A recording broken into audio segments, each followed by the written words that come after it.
जम्मू का सांप्रदायिक कहने वालों को भाजपा का जवाब, आंखों पर बंधी पट्टी और धुंध को हटाने की दी सलाह। जम्मू कश्मीर में भाजपा की सरकार का बनने का फिर से दावा।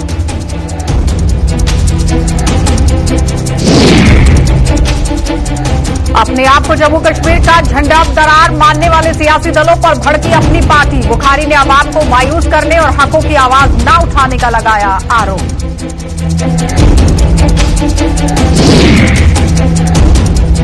और जम्मू जिले के अखनूर इलाके में कोरोना ने फिर से दी दस्तक। 60 वर्षीय बुजुर्ग महिला महामारी की चपेट में, जीएमसी जम्मू में चल रहा इलाज।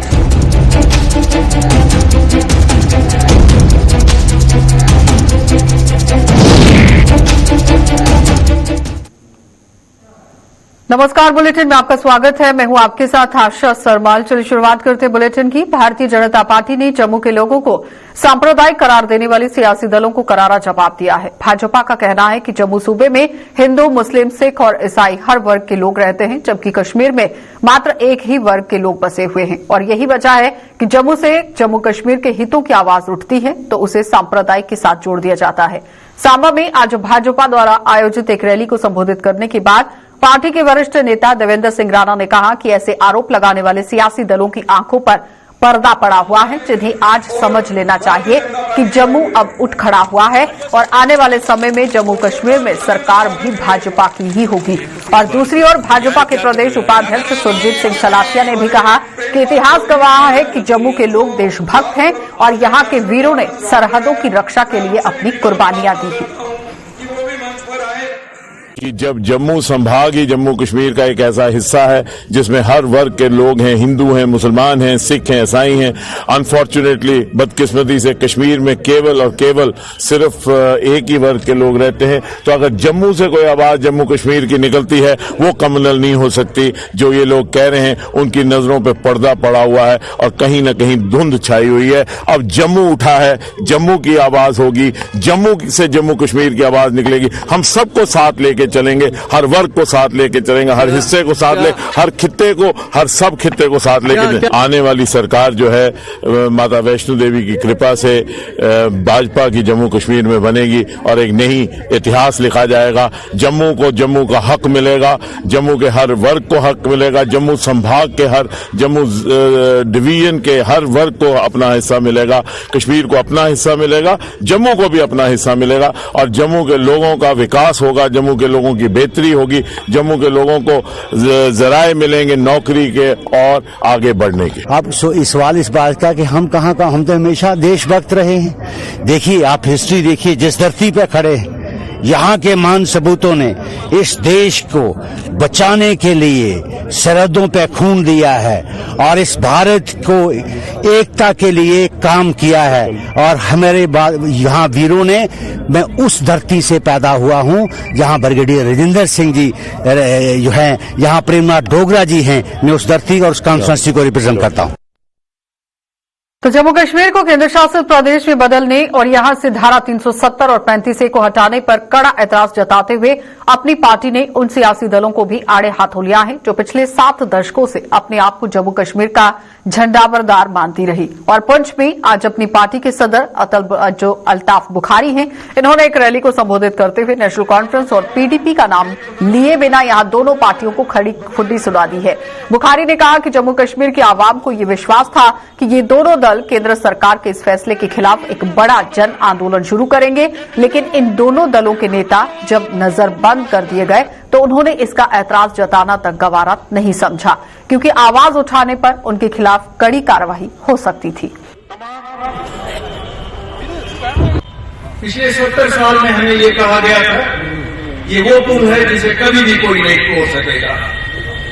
अफसोस, जिन लोगों ने हमें ये धोखा दिया 70 साल, वो उस वक्त कहीं नजर नहीं आए जब बजूम से कलम पार्लियामेंट में होम मिनिस्टर साहब थे और उन्होंने कहा हम न सिर्फ 370 और 35A खत्म करते हैं बल्कि जो ये रियासत है इसको भी डाउनग्रेड करते हैं। हिस्ट्री में कहीं नहीं सुना है कि किसी रियासत को यूटी के दर्जे पे लाया गया। ठीक है, दिल्ली की सरकार ने ये किया, लेकिन जो हमारे लीडर हैं जो 70 साल से कभी चीफ मिनिस्टर रहे, कभी पार्टियों के प्रेसिडेंट रहे, और कभी उनके फर्जंद रहे, कभी उनके वालिद साहब रहे, कभी किसी के वालिद रहे, कभी कोई बेटी रही, सब चीफ मिनिस्टर रहे, तो शायद ये आप बाहर निकल के सड़कों पे लोगों के लिए लड़ेंगे। इस 370 और 35A के लिए जिसकी ये हिफाजत और जमानत की बातें करते थे, शायद ये एक इनकलाब पैदा करेंगे, वो रातों रात इसको वापस लाएंगे, लेकिन ऐसा नहीं है। वो तो खुश हो गए कि सरकार ने उन्हें हाउस अरेस्ट रखा है। उनको तो ऐसा लगा कि चलो भाई जान बची लाखों पाए। शायद उनका मतलब यह था कि उनको जितनी देर बंद रखेंगे अच्छा है, ताकि लोग खुद ही अपने जो उन पे कहर टूट पड़ा है उसका सामना करें। तो जम्मू जिले के अखनूर इलाके में भी अब कोरोना ने एक बार फिर से दस्तक दे दी है। अखनूर की 60 वर्षीय बुजुर्ग कोविड पॉजिटिव पाई गई, जिसे इलाज के लिए जम्मू के जीएमसी अस्पताल में शिफ्ट कर दिया गया है। अखनूर के बीएमओ डॉक्टर अशोक के मुताबिक ये महिला अपनी बेटी के पास उसके ससुराल में रह रही थी और खुद भी वो कोविड पॉजिटिव थी और वापस लौटने पर इस बुजुर्ग महिला की तबीयत अचानक बिगड़ गई और नासाज होने के बाद यहां पर रैपिड जांच कराई गई, जिसमें ये कोरोना संक्रमित पाई गई। तो उसमें से एक लेडी पॉजिटिव आई है, तो उसकी उम्र कोई 60 के करीब है। तो जैसे ही वो आई गाड़ी में, तो हमने टीम वाले को बुलाया हुआ था, तो उसका गाड़ी में ही हमने टेस्ट किया, क्योंकि वो थोड़ी सिक थी, उसको जुकाम बुखार खांसी थी। तो मैंने लड़कों को बोला इसका गाड़ी में ही कर लो। तो जैसे ही वो पॉजिटिव आई, तो उसको थोड़ी प्रॉब्लम भी थी, तो उसको हमने मेडिकल कॉलेज जम्मू में शिफ्ट कर दिया था। तो आज भी सुबह मैंने फोन किया था, वो उधर ठीक है, एडमिशन है। तो उसकी हिस्ट्री ये थी कि पहले उसकी लड़की पॉजिटिव हुई थी, तो वो लड़की को देखने जम्मू गई हुई थी, तो हाँ उसके पास लड़की के पास 3-4 दिन रही, जहाँ उसकी लड़की की शादी हुई है। तो वो रहने वाली हमारे जहाँ अखनूर सिटील में एक नई बस्ती पड़ता है नागर, वहां की रहने वाली। तो बाकी मैंने अपने जहाँ हॉस्पिटल में 2 एनओ को लगाया हुआ है, वो सारा चेक कर रहे हैं कि कहाँ पे कोई मास्क वगैरह घूम रहा है। उसको मास्क हम दे भी देते हैं, नहीं तो उसको बोलते हैं कि 2-3 रुपए का मास्क आता है, वो बाहर से ले। तो डोडा में सड़कों पर अवैध रूप से पार्क की गई गाड़ियों के खिलाफ शुरू की गई ई चालानिंग की मुहिम यहां विवादों में घिर गई है। ट्रैफिक पुलिस भले ही पिछले करीब 15 दिनों से मुनादी कर लोगों से ऐसा करने से परहेज करने की अपील कर रही है, लेकिन इसके बावजूद भी लोग सड़कों पर गाड़ियां पार्क करने से बाज नहीं आ रहे हैं और ट्रैफिक पुलिस इस मुहिम पर सवाल लगाने लगी है। और डोडा के एक शख्स की गाड़ी पर ही ट्रैफिक पुलिस ने चालान कर यहां स्टिकर क्या लगा दिया है, उसे पूरी तरह से देखना बहुत जरूरी था, क्योंकि उसने भरे बाजार में ट्रैफिक पुलिस के एक अधिकारी को ही खरी खोटी सुनाकर तमाशा खड़ा कर दिया। और इस पूरे मामले का क्या कुछ कहना था इन लोगों का, जरा देखिए। मेरी पर्सनल गाड़ी साइड पे लगी थी सिर्फ हार्डली फॉर 5 मिनट्स। ये पीछे से आ गया, कहीं से इसने गाड़ी रुकाई और उस पर स्टिकर लगा दिया। मैंने कहा सर आपका पूरा शहर भरा हुआ है रॉन्ग पार्किंग से, आप देसा रोड देखो, मस्जिद हुदा का एरिया देखो, आप देसा रोड पूरा पुलिस लाइन के गेट से और घंटा घर तक, फॉरेस्ट ऑफिस से लेकर आप बस स्टैंड तक जाइए, बस स्टैंड से आप आगे बरस रोड पूरा भरा हुआ होता है रॉन्ग पार्किंग से। आपके लाइब्रेरी के बिल्कुल वॉल के साथ, बिल्कुल लाइब्रेरी की जो बिल्डिंग की वॉल्स है उसके साथ पूरी रॉन्ग पार्किंग पड़ी हुई, और रॉन्ग पार्किंग की वजह से वहां लोग आड़ में वहां गंदगी करते हैं। हम 5,000 छोड़कर 10,000 फाइन दे देंगे। हमारा ये कहना है कि ओवरऑल सिटी को वॉश करो, साफ करो। ये रॉन्ग पार्किंग ये 2 दिन का खेल नहीं है कि ये मिस्टर पंकज 1 दिन चलेंगे यहाँ स्टिकर लगाने के लिए, तो पूरा शहर हमको नहीं पता है। हम इस शहर में देर रात फंसते हैं। यहाँ इनकी जैमिंग, बस अड्डे की जैमिंग क्या कर रही है, बस अड्डे के बाहर जो जैमिंग है, old bus stand up to new bus stand jamming क्या कर रही है, आप देख लीजिए। डीसी ऑफिस के बाहर कितनी रॉन्ग पार्किंग है। देखिए इश्यू जैसा है कि जब हम रॉन्ग पार्किंग पे जो गाड़ियां लगी हैं, जब हम उनको स्टिकर चलान लगा रहे हैं, तो उसमें हम किसी की गाड़ी छोड़ नहीं सकते। कोई आदमी बड़ा है, कोई छोटा है, वो हमारे लिए सब बराबर है। जिसकी भी गाड़ी रॉन्ग पार्किंग पे उसको स्टिकर लगेगा। तो जो लोग शोर करते हैं कि यार हमारी को लग गया, इसको नहीं लगा, वो सबको हमने एक ही, मेरी सब नजर में सभी बराबर है और सबको लगे। जिसकी भी गाड़ी रॉन्ग पार्किंग में हो विदाउट रैंक स्टेटस उसकी गाड़ी को स्टिकर चलान लगेगा। में चलेगी हर जगह, डोडा, ठाठरी, किश्तवाड़, इवन भद्रवाह, सब जगह पे आज ये इसका रॉन्ग पार्किंग को लेकर स्टिकर चलानिंग करी जा रही है और हर जगह करी जाएगी और लगातार कंटिन्यू रहेगी। मेरी सबसे रिक्वेस्ट है अपनी गाड़ी बिल्कुल पार्किंग में लगाएं। जो पार्किंग हमारे पास प्राइवेट पार्किंग, दूसरी पार्किंग अवेलेबल है, जिसको भी गाड़ी हमें मिलेगी रॉन्ग साइड पे उस पर स्टिकर चलानिंग लगाई जाएगी। तो देश में यूरिया की खपत को आधा करने का प्रधानमंत्री का मिशन अब पूरा होता हुआ दिख रहा है। ये उनका मिशन पूरा यहां पर किया जा रहा है। India pharmacies fertiliser cooperative limited यानी इफको, जिसका उत्पादन यहां नैनो यूरिया कृषि के क्षेत्र में एक मील पत्थर साबित होगा। और इफको के डिप्टी जनरल मैनेजर एसएस दलाल ने नैनो यूरिया को आज जम्मू कश्मीर में लॉन्च कर दिया। उनके मुताबिक एक बैग यहां यूरिया के बदले अब नैनो यूरिया की 500 ml की बोतल की तरह ही यहां पर यूरिया का काम होगा।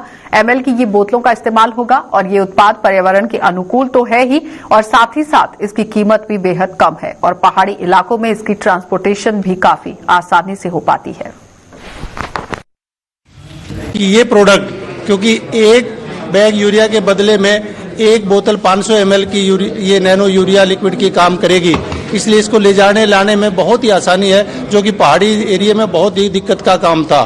तो इसको प्रयोग करना आसान है, इसको रखना आसान है, इसको लाना ले जाना आसान है, इसमें पर्यावरण का आपको लाभ होगा। इसके अलावा अब इसमें इसकी कीमत आपकी सिर्फ 240 रुपये है। इसके खर्चे में भी बचत होगी, 8 से 10% आपका उत्पादन भी बढ़ेगा।